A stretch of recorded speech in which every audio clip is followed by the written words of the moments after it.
आप देख रहे हैं क्वेश्चन आवर। नमस्कार, मैं हूं अजय कुमार और हम हैं वो न्यूज चैनल जो खबर दिखाते हैं वक्त पर। लेकिन आइए सबसे पहले आज बात करते हैं कैसे चीन को मुंहतोड़ जवाब देने के लिए हिंदुस्तान तैयार है। संसद में कल समाजवादी पार्टी के वरिष्ठ नेता मुलायम सिंह यादव ने इस बात को सामने रखकर सनसनी फैला दी थी कि चीन दरअसल तैयारी कर रहा है कि हिंदुस्तान पर किस तरह से हमला किया जा सकता है और अब भारत को इस बात को लेकर सचेत रहना चाहिए कि चीन से कभी भी हमला हो सकता है और इसके लिए भारत को तैयारी पूरी करनी चाहिए।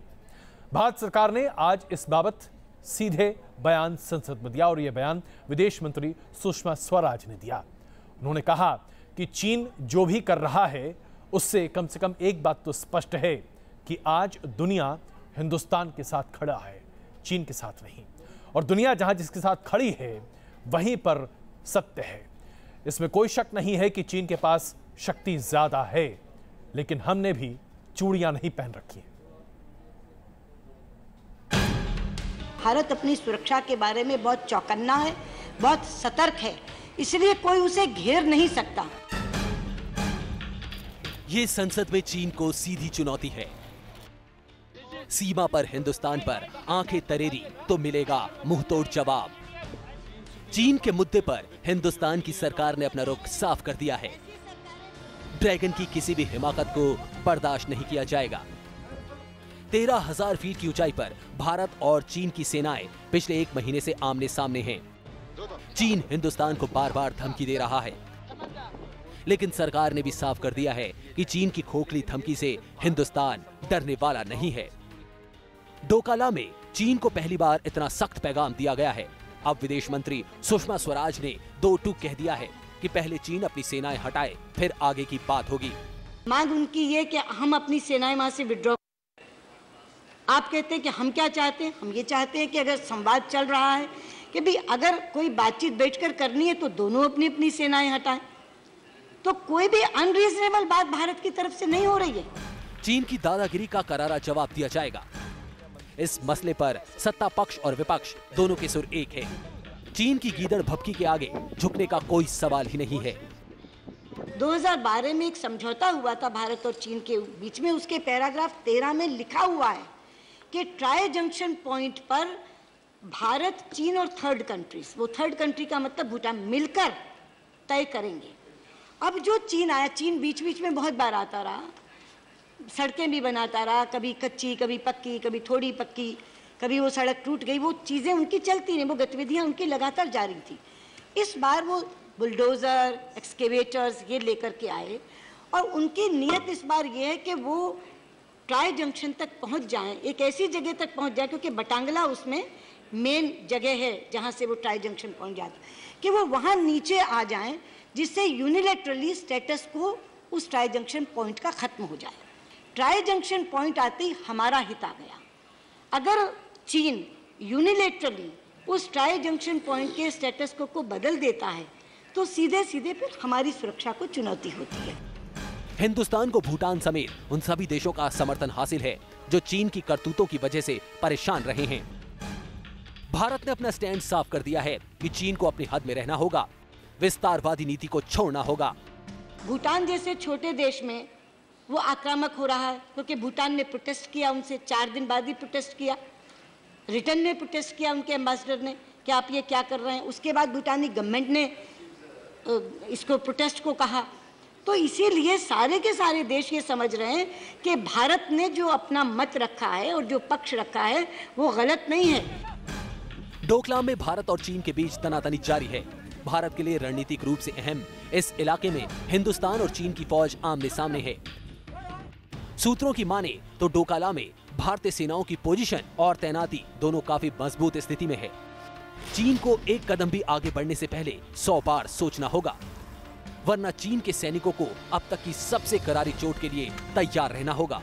विदेश मंत्री ने साफ कर दिया है कि चीन की सेना सीमा से वापस जाएगी तभी भारत की सेना भी वापस लौटेगी, लेकिन विपक्ष विदेश मंत्री के बयान से आश्वस्त नहीं दिख रहा। विपक्ष चाहता है कि इस मुद्दे पर सदन में चर्चा हो और प्रधानमंत्री जवाब दें कि आखिरकार भारत और चीन विवाद का अंत कैसे होगा और भारत किस स्थिति में होगा अगर चीन के साथ युद्ध की स्थिति आमादा हो जाती है। ब्रिटिश वाशिंगटन के साथ मधुरेंद्र कुमार, न्यूज़ नेशन, दिल्ली। पिछले एक महीने से जब से हिंदुस्तान और चीन के बीच दोकला को लेकर ये तनातनी चल रही है, भारत सरकार की तरफ से ये पहला बयान है जो आधिकारिक तौर पर दिया गया है। क्योंकि अभी तक हम लगातार यही देख रहे थे, चाहे विदेश सचिव स्तर पर हो या विदेश मंत्रालय के प्रवक्ता के स्तर पर हो, कहा जाता था कि कूटनीतिक स्तर पर इस पूरे मसले का हल निकाला जाएगा। इसमें कोई दो राय नहीं है कि इसी महीने के आखिर में राष्ट्रीय सुरक्षा सलाहकार चीन की यात्रा पर जा रहे हैं और उस वक्त इस पूरे मसले पर बातचीत हो सकती है। लेकिन सवाल ये उठता है कि आखिरकार भारत ने एक महीने का वक्त क्यों लगाया। दरअसल चीन इतना जबरदस्त प्रोपेगेंडा दुनिया भर में कर रहा था जैसे कि चीन किसी भी वक्त हिंदुस्तान को एक छोटे चूहे की तरह पकड़कर दबाकर मसल सकता है। 1962 की याद दिला दिलाकर चीन दुनिया को यह जतलाना चाह रहा था कि हिंदुस्तान जो गलत कदम उठा रहा है चीन के हिसाब से, उस गलत कदम के लिए हिंदुस्तान को बहुत महंगा सौदा पड़ेगा। लेकिन अब जबकि सरकार को लगा कि पानी सर से ऊपर जा रहा है तो जवाब शुरू किया जा रहा है। लेकिन अभी भी देखें तो भारत बहुत सधे अंदाज में चीन के खिलाफ अपनी बातों को रख रहा है।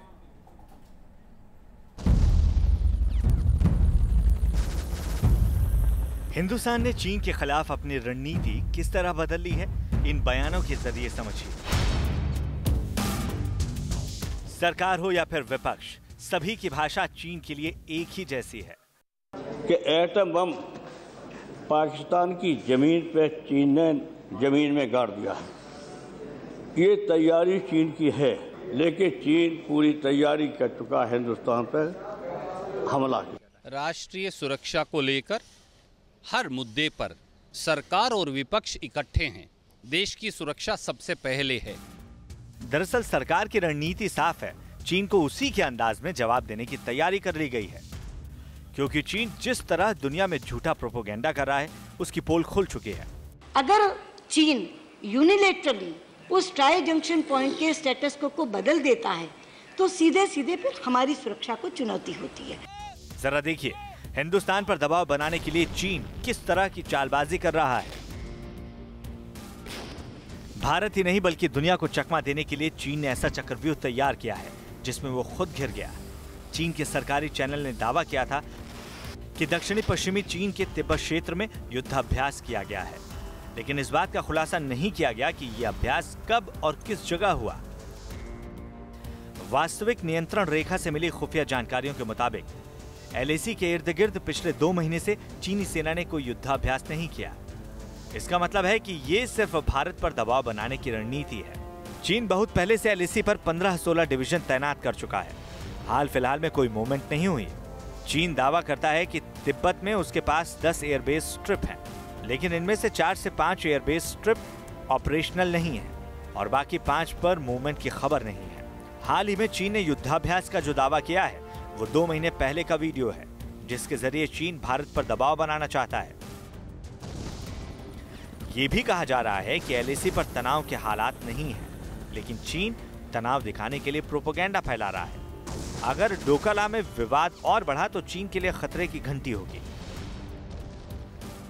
क्योंकि डोकला में भारतीय सैनिकों की मुस्तैदी चीन की फौज से ज्यादा है। एक भारतीय जवान के सामने चीन को 9 जवान उतारने पड़ेंगे। डोकला में भारतीय फौज सशक्त पोजीशन में है। वहां की भौगोलिक परिस्थितियों से भी चीन के सैनिक घुले मिले नहीं हैं। इन्हीं वजहों से चीन भारतीय सीमा पर सड़क का नापाक जाल बिछाना चाहता था, लेकिन भारतीय जाबाजों ने उसे नाकाम कर दिया। चीन की हर चाल अब बेपर्दा हो चुकी है और पहली बार हिंदुस्तान ने चीन को इशारों ही इशारों में यह समझाने की कोशिश की है कि चीन हिंदुस्तान को कम करके ना आके। चीन को उसकी हर एक चाल भारी पड़ सकती है। Team news nation. इसमें कोई शक नहीं है कि चाहे हिंदुस्तान की तरफ से या चीन की तरफ से बयान बड़े तीखे और करारे आ रहे हैं और ये पहला मौका है 1962 से लेकर अब तक जब हिंदुस्तान ने अगर कोई बात अपनी सामने रख दी है तो उस पर टिका हुआ है और यही वजह है कि चीन इसे बर्दाश्त नहीं कर पा रहा। अगर चीन की विस्तारवादी नीति को देखें तो ऐसे कई तरह के लेख चीन के मीडिया में आ रहे हैं जो प्रदर्शित करते हैं कि चीन वन चाइना पॉलिसी को लेकर बहुत आक्रामक है, बहुत अग्रसर है और ऐसे में चीन चाहता है कि अगर दुनिया का कोई भी देश उसके खिलाफ आवाज भी उठाए तो वो उसे बर्दाश्त नहीं करेगा और यही वजह है कि चीन लगातार हिंदुस्तान को धमकाने में कोई कसर नहीं छोड़ रहा। सिक्किम सीमा में तनाव के बीच चीन बार बार हिंदुस्तान को धमका रहा है। चीन के प्रोपेगेंडा का खुलासा तो हो चुका है, लेकिन चीनी मीडिया और चीन के अधिकारियों के बयान उकसाने वाले हैं। चीन की धौंस पट्टी का सबसे ताजा मामला है चीन के पूर्व डिप्लोमेट की बयानबाजी। पूर्व डिप्लोमेट लियू योफा ने भारत को चेतावनी वाले लहजे में कहा है, भारत डोकलाम में खुद पीछे हट जाए या फिर कब्जा कर ले, नहीं तो विवाद बढ़ने पर शायद मारा जाएगा। जब सैनिक बॉर्डर पार करते हैं तो दूसरे देश की सीमा में चले जाते हैं तो वो दुश्मन होते हैं। इसके 3 नतीजे होते हैं, वो खुद अपनी इच्छा से पीछे हट जाएं या वो कब्जा कर सकते हैं, नहीं तो विवाद बढ़ने पर वो मारे जा सकते हैं। यही 3 स्थितियां होती हैं। प्रतिक्रिया के रूप में चीनी पक्ष की तरफ से जो बयान हैं वो काफी तीखे हैं। अब ऐसे में सवाल ये है कि क्या चीनी पक्ष के बयानों का जो तीखापन है आपको असहज करता है, या आप मानते हैं कि ये बहुत सामान्य है और चीनी इसी लहजे में बात करते हैं? मैंने कक्षा 5 में कबीर का एक दोहा पढ़ा था, हाँ, साधु ऐसा चाहिए जैसा सूप सुभाए, सार सार को गहिल है थोथा दे उड़ाए। वहीं चीन की मीडिया का रुख भी हैरान करने वाला है। चीनी मीडिया की कवरेज और रिपोर्ट देशों के बीच तनाव को बढ़ाने वाली नजर आती है। चीन के अखबार ग्लोबल टाइम्स के मुताबिक भारत में चीन विरोधी भावना को हवा मिल रही है। भारत के राष्ट्रवाद की वजह से दोनों देशों के बीच युद्ध का खतरा है। भारत लगातार सीमा पर उकसाने का काम कर रहा है। भारत को सामरिक रूप से चीन को लेकर भारी संदेह है। भारत चीन को प्रतिद्वंदी और एक ताकतवर दुश्मन के रूप में देखता है। भारत को असली खतरा चाइना से है और चाइना पाकिस्तान को पूरा सपोर्ट कर रहा है, मिलिट्री सपोर्ट कर रहा है और न्यूक्लियर वेपन्स में सपोर्ट कर रहा है। यही नहीं, चाइना ने अपना पूरा, देखिए उसके 2 भाग हैं। एक तो चाइना ने पाकिस्तान में CPEC कॉरिडोर बना के और काराकोरम हाईवे से लेके बिल्कुल अंदर तक बलूचिस्तान तक उन्हें कम्युनिकेशन सिस्टम बना दिया है। और वो कम्युनिकेशन सिस्टम सिर्फ उसके लिए नहीं है, वो पाकिस्तान के लिए भी काम आएगा अगर ज़रूरत पड़ेगी। दरअसल सिक्किम को लेकर 16 जून से तनाव जारी है। इस दौरान चीनी मीडिया में लिखा गया है, चीन किसी भी तरह के टकराव के लिए तैयार है। डोकलाम मुद्दे पर चीन युद्ध से भी पीछे नहीं हटेगा। इस बीच मीडिया रिपोर्ट्स के हवाले से खबर मिल रही है कि चीन सरहद पर आर्मी की तैनाती बढ़ाने में लगा है। चीन ने तिब्बत में पीपल्स लिबरेशन आर्मी के हजारों जवानों को तैनात कर दिया है। साथ ही कई मिलिट्री व्हीकल्स और जंगी साजो सामान भी भेजे हैं। हाल ही में चीन ने तिब्बत में 11 घंटे तक लाइव फायरिंग ड्रिल की तस्वीरें जारी कर हिंदुस्तान पर दबाव बनाने की कोशिश की, लेकिन ये बात साफ हो गई कि तिब्बत में लाइव फायरिंग ड्रिल की तस्वीरें पुरानी थी और अब भारत ने भी चीन को लेकर सख्त रुख अपना लिया है।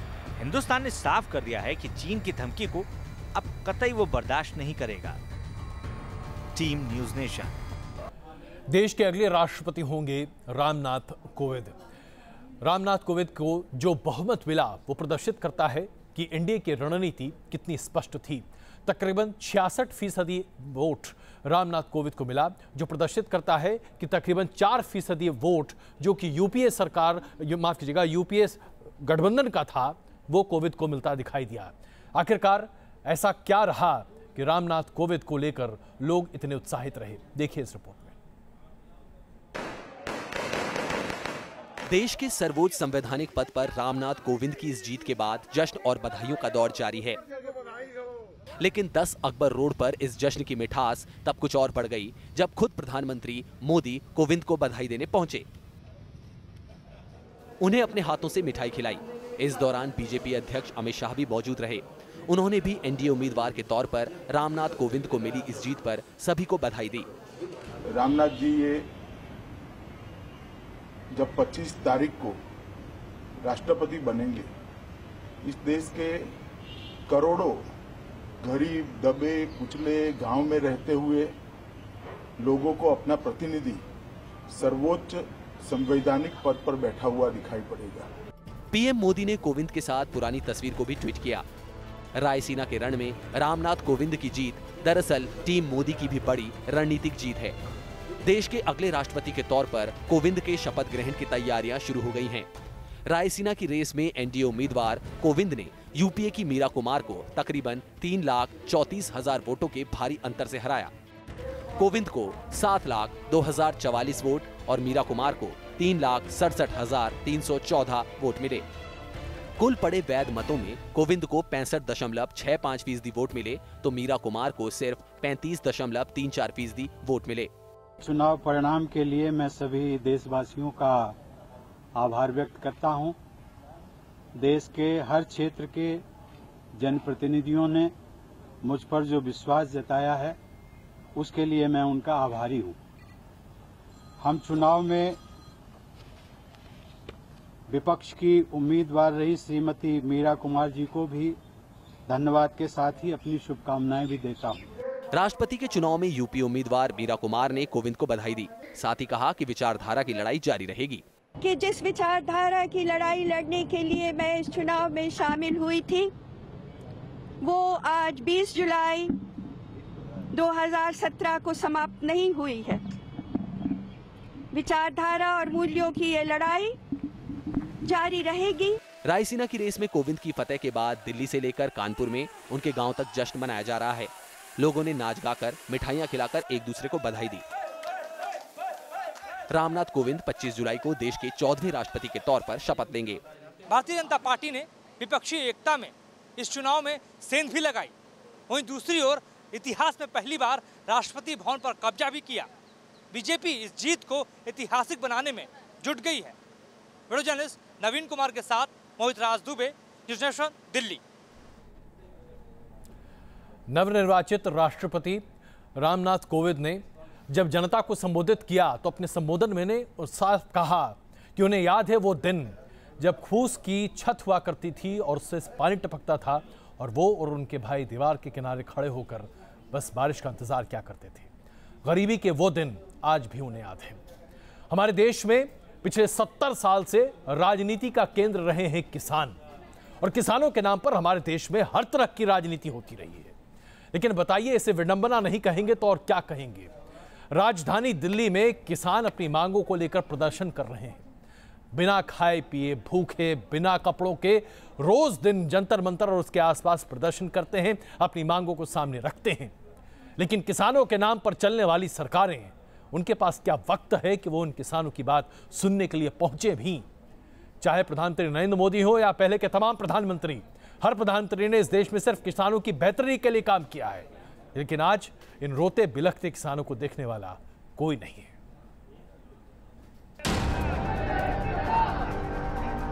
किसानों का जूता, किसानों का सिर, खाने को रोटी नहीं, हड्डियां चबाकर बता रहे हैं मजबूरी। ये देश के अन्नदाता के आंसू हैं। जो पूरे देश का पेट भरता है वो खुद भूखा है। देश की राजधानी में अपनी बदहाली का रोना रो रहा है। लेकिन सियासत की आंखों में इस बदहाली पर आंसू का कोई कतरा नजर नहीं आता।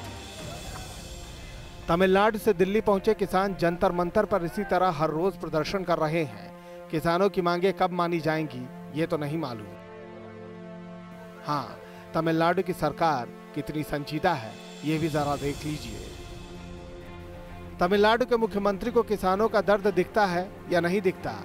अपने विधायकों की गरीबी उन्हें जरूर दिखती है। मुख्यमंत्री ई पलानीस्वामी ने विधायकों की सैलरी बढ़ाने की घोषणा कर दी है। अब राज्य के विधायकों को 55,000 की जगह 1,05,000 रुपए का वेतन मिलेगा।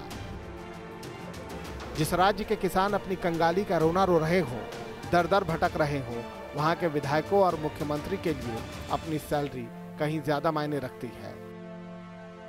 तमिलनाडु के किसानों को कई बार आश्वासन दिया गया, कई बार किसानों ने धरना स्थगित कर दिया, बावजूद इसके किसानों की मांगें सुनी नहीं गई।